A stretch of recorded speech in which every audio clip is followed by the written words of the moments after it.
सदर ममलिकत ने 21 ला अफसरान को ओहदों से सुबुकदोश कर दिया। 22 नए ला अफसरान का तकर्रुर भी कर दिया।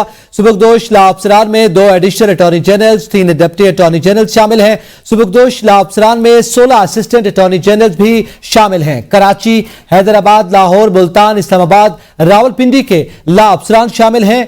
सदर ममलिकत डॉक्टर आरिफ अलवी ने इन ला अफसरान को सुबुकदोश किया। इस हवाले से मजीद जानेंगे जावेद शहजाद से। जी जावेद, तफसीलात से आगाह कीजिएगा।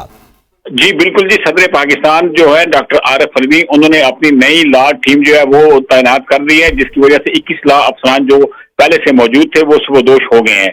सदर पाकिस्तान ने 22 नए ला अफसरों को तकर्रर किए हैं। सुबुकदोश ला अफसरान में 2 additional attorney general, 3 deputy attorney general शामिल हैं, जबकि सुबुकदोश ला अफसरान में 16 असिस्टेंट अटॉर्नी जनरल भी शामिल थे। कराची, हैदराबाद, लाहौर, मुल्तान, इस्लामाबाद और रावलपिंडी के ला अफसरान भी शामिल हैं जो सुबुकदोश हो गए हैं। सदर पाकिस्तान ने नई लीगल टीम मुकर्रर की है, नए लीगल कंसल्टेंट भी तैनात कर दी है, जिसकी वजह से ये जो पुराने जितने भी लीगल अफसरान थे उनको वो सुबुकदोश हो गए हैं। उनकी जगह नई टीम ने चार्ज ले लिया और बाकायदा काम भी शुरू कर दिया है। जी बहुत शुक्रिया जावेद शहजाद।